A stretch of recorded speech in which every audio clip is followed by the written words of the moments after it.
그들에게 보내는 편지였습니다. 이것을 전하는 발송자가 있고 그것을 받는 수신자가 있었다는 것이죠. 그래서 1차 수신자가 바로 1세기 그리스도인이었습니다. 특별히 요한이 소아시아에 속해 있던 7교회에게 보내는 편지가 요한계시록입니다. 그리고 이 요한은 대다수가 보통 12제자 중 하나인 세베대의 아들 사도 요한이라고 이야기합니다. 그래서 1세기 말에 역사적인 교회에게 보내는 이 편지, 이 말은 역사적 맥락에서 수신자들이 이해할 수 있는 언어로 기록되었다는 것을 우리에게 알려주는 것이죠.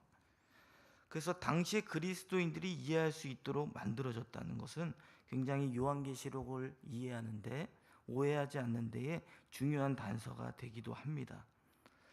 이 말을 이해했다는 것은 전제로 21세기 독자들이 자칫 이제 요한계시록에 있는 내용들을 오해해서 마치 미래에 일어날 일들을 어떤 지정을 하여서 껴맞추는 일이 없도록 해야 한다는 것을 우리에게 알려주기도 하는 것이죠. 왜냐하면 이 요한계시록의 장르를 보면 묵시문학의 형태로 되어 있다고 합니다. 그 묵시문학의 형태는 하나님의 계획하신 일들이 성취될 것에 대해서 이야기하고 있죠. 그리고 묵시문학은 환상에 대한 내용으로 많이 채워져 있는데, 그 환상에 대한 어떤 상징적이고 은유적인 의미를 우리가 이해해야 합니다. 그래서 그 의미들을 이해한 다음에 하나님의 뜻을 설명하고, 그리고 미래의 소망을 주는 내용을 담고 있는 것이 보통 문학 양식의 형태라고 이야기합니다. 그래서 어떠한 상징적 은유적 의미가 있다 하더라도 그 상징적 은유적 의미는 이미 1세기 그리스도인들이 의미를 다 알고 있었다는 것이죠. 그러면서 그 말씀을 다 이해했다는 것을 우리가 기억해야 할 것입니다. 그 환상에 대한 내용을 미래의 특정한 사건을 어떤 맞추는 일로 마치 계시록이 성취된다는 것으로 보면 안 되겠죠. 그래서 어떤 미래의 공포와 그 두려움을 조장하기 위해서 요한계시록은 쓰여진 것이 아닙니다. 여러 상징적인 내용을 많이 들어있기 때문에 당시의 시대적 상황을 우리가 이해한다면 이 내용을 쉽게 이해할 수 있다는 것이죠. 그래서 이 책의 역사적인 배경을 조금 설명할 필요가 있습니다. 이 책은 당시 이제 1세기 때죠. 네로 황제의 손자인 도미티아누스 황제 통치 말기에 쓰여진 책입니다. 도미티아누스는 주후 81년에서 96년 동안 통치를 했습니다. 그리고 요한계시록은 그의 통치 말기인 주 95년에서 96년에 기록된 것으로 추정되고 있습니다. 이 당시에 도미티아누스는 불안정한 정치적 상황을 타개할 목적으로 황제인 자신을 사람들에게 주로 부르게 하였습니다. 그러면서 황제 숭배를 제국 전역으로 강화시켰다는 것을 말합니다. 실질적으로 로마의 황제의 권한과 영향으로 로마의 그 황제 숭배를 하면 충성심을 보고 세상에서 평화와 풍요를 누릴 수도 있었다라고 이야기합니다. 그러나 이때 반기를 들었던 인물들이 있죠. 그것이 바로 그리스도인들이었습니다. 황제 숭배를 거부하고 그리스도께 충성을 맹세한 일을 했다는 것이죠. 그래서 이때 당시에 이 요한계시록이 쓰여질 당시는 그리스도인들에게 고난과 박해가 극심한 상황이었다는 것을 암시합니다. 이런 배경에서 요한계시록은 1세기 그리스도인들, 특별히 도미티아누스 황제의 그 지배 아래 있었던 그리스도인들은 두려움과 또 때로는 공포 가운데 있을 때에, 때로는 그 황제의 박해 가운데 이 예수 그리스도를 통한 위로와 격려를 받기 위해 쓰여졌다는 것을 우리가 기억해야 할 것입니다. 그래서 본문으로 들어가면 오늘 본문 요한계시록 1장 1절에서 8절은 그 편지를 발송하는 요한이 전하는 그 편지 내용의 출처와 더불어서 이 편지를 받는 수신자들에게 인사하며 축복의 메시지를 전하는 내용을 담고 있습니다. 구체적으로 1절에서 2절은 사도 요한이 보내는 편지의 내용을 담고 있죠. 그 편지를 받는 수신자가 편지를 읽는 자신에게 어떤 가치가 있는지가 굉장히 중요하겠죠. 그것을 알아야 그 책을 읽어가는 수신자가 의미 있게 받아들이지 않겠습니까? 그래서 요한은 계시록 1장 1절에서 이제 그것을 소개하고 있습니다. 우리 다 함께 본문 1장 1절 말씀을 읽겠습니다. 시작. 예수 그리스도의 계시라. 이는 하나님이 그에게 주사 반드시 속히 일어날 일들을 그 종들에게 보이시려고 그의 천사들 그 종 요한에게 보내어 알게 하신 것이라. 아멘. 이 편지의 내용은 무엇이라고 합니까? 바로 예수 그리스도의 계시다라고 말씀합니다.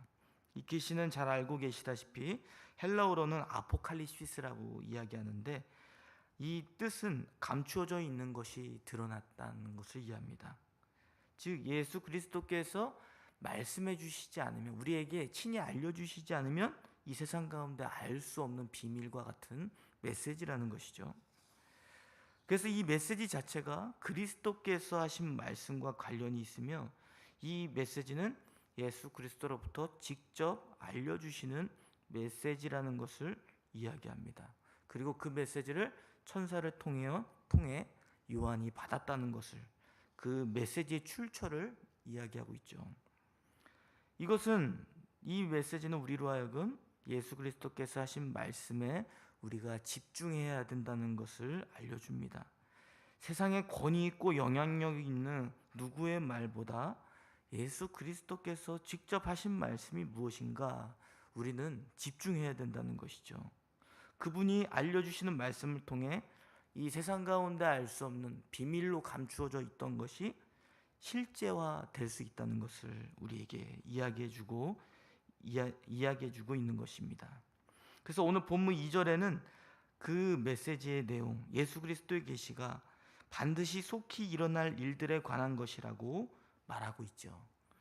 반드시 속히 일어날 일들, 이것은 미래에 일어날 일들을 또 포함하는 메시지입니다.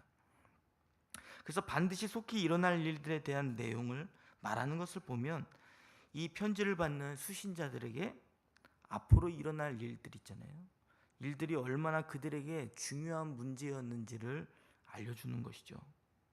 이것을 풀어서 설명해 보면 예수 그리스도께서 반드시 속히 일어날 일들을 말씀하신다는 것은 우리의 미래의 시간 개념이 아니라 하나님의 시각에서 하나님의 계획 가운데 반드시 일어날 일을 예정해 놓으셨음을 알려주는 것입니다. 이 메시지는 현재라는 시간 속에서 하나님이 그들에게 알려주는 메시지가 되는 것이죠. 이 일어난 일에 대한 메시지는 결국 현재를 살아가는 그리스도인들에게 의미가 있는 말씀이 된다는 것이죠. 반대로 이 메시지를, 일어날 일들을 알지 못하면 현재의 삶을 살아가고 있는 그리스도인들은 앞으로 일어날 일들을 제대로 살아가지 못한다는 것을 또한 알려주고 있는 것입니다. 그러므로 이 계시록의 메시지는 오늘을 살아가는 그리스도인들에게 그리스도를 통하여 하나님이 예정해 놓으신 일들을 예정해 놓으신 것이 이루어질 것을 굳게 믿고 살아가야 된다는 메시지를 우리에게 주고 있는 것입니다. 그리고 2절에서는 그리스도의 계시를 사도 요한이 증언한 방법에 대해서 이야기합니다. 요한은 이 예수 그리스도의 계시를 천사를 통해 봤다라고 이야기합니다. 들었다라고 얘기하지 않고 봤다라고 이야기하죠. 이것은 시각적인 표현이잖아요. 그래서 요한이 그것을 보고 말씀의 근거에 이제 풀어서 쓴 것이 바로 편지라고 이야기하는 것입니다. 이제 앞으로 계속적으로 계시록을 보면 이제 요한이 본 그 환상에 대한 내용들이 많이 있습니다. 거기에는 상징적 의미들을 갖고 있는데 이 상징적인 의미가 무엇일까라는 것을 이렇게 추적해 보니까 학자들이 이제 그 계시록의 환상에 대한 이미지나 또 상징적인 의미들이 구약 구절에 곳곳에 다 담겨져 있다라고 이야기합니다. 그래서 어떤 학자들은 구약 구절 인용과 또 은유적인 표현을 다 합쳐서 계시록에 1000곳이 나올 정도로 구약이 많이 인용되어 있다라고 이야기하는 것이죠. 이 말은 무엇입니까? 환상에 대한 상징적인 의미를 요한계시록에 담긴 그 의미들을 파악하려면 구약에 대한 지식이 선행이 돼야 된다는 것을 말하는 것이죠. 그래서 그것을 통해서 요한계시록에 대한 메시지를 잘 이해할 수 있었다는 것입니다. 그래서 이 말은 다시 이 메시지 요한계시록을 받는 수신자인 1세기 그리스도인들이 그 구약의 메시지를 알고 있는 그 그리스도인들이 하나님이 요한을 통해서 알려주신 그 환상의 의미를 알았다는 것을 이야기해 주는 것입니다. 우리 이제 요한계시록의 편지를 받는 그 이들에게 복되다라고 이렇게 선언을 하고 계시는데, 우리 다 함께 본문 3절 말씀을 읽겠습니다. 시작. 이 예언의 말씀을 읽는 자와 듣는 자와 그 가운데 기록한 것을 지키는 자는 복이 있나니 때가 가까움이라. 아멘. 오늘 요한계시록을 받는 또 하나님이 속히 일어날 일들에 대한 메시지를 아는 자들 가운데 그들에게 복된 자리가 무엇인지를 알려주고 있습니다. 그것은 무엇입니까? 이 계시의 말씀을 읽는 자와 듣는 자와 그 가운데 기록한 것을 지키는 자라고 말하고 있습니다. 여기서 요한계시록에 말씀을 읽는 자는 단수로 표기되고 있어요. 그리고 듣는 자와 그 가운데 기록한 것을 지키는 자는 이제 원문으로 보면 복수 형태로 되어 있습니다. 이는 이 고대에 대체적으로 문맹이었기 때문에 손으로 이제 필사를 많이 했죠. 손으로 필사했던 점을 고려해서 공동체가 모여서 이 계시록의 말씀을 이게 한 사람이 읽고 나머지는 듣는 회중들의 모습들이 있었다는 것을 우리에게 상상케 해줍니다. 그래서 한 사람이 대표로 그 말씀, 계시록의 말씀을 읽고 나머지 사람들은 어떻습니까? 말씀을 듣고 그 말씀을 이해한 다음에 지키는 자들을 이야기하고 있는 것입니다. 이는 세상으로부터 구별하여 모인 교회가 예배를 드리는 모습을 상상케 하죠. 우리가 예배 자리에 모여서 어떻게 합니까? 하늘로부터 온 복된 삶을 살기 위한 일을 하지 않습니까? 그것은 바로 주님의 말씀이 선포되고 그 말씀을 따라서 모든 회중들이 들으며 그 들은 말씀을 이해하며 또 하나님께 순종하는 자리로 나아가는 것, 그것이 복된 자리라고 이야기해 주고 있는 것입니다. 그 이유는 무엇입니까? 그 복된 이유는 바로 3절 하반절에서 이야기해 주고 있는데, 그때가 가까이 왔기 때문이다라고 이야기합니다. 하나님이 정하신 일이 이루어질 때가 가까이 왔다는 것이죠. 하나님이 계획하신 일들은 하나님이 성취해 가신다는 것을 우리에게 알려주고 있는 것입니다. 반드시 하나님이 계획하신 일들은 성취된다. 그 가운데 우리는 무엇을 해야 된다는 것입니까?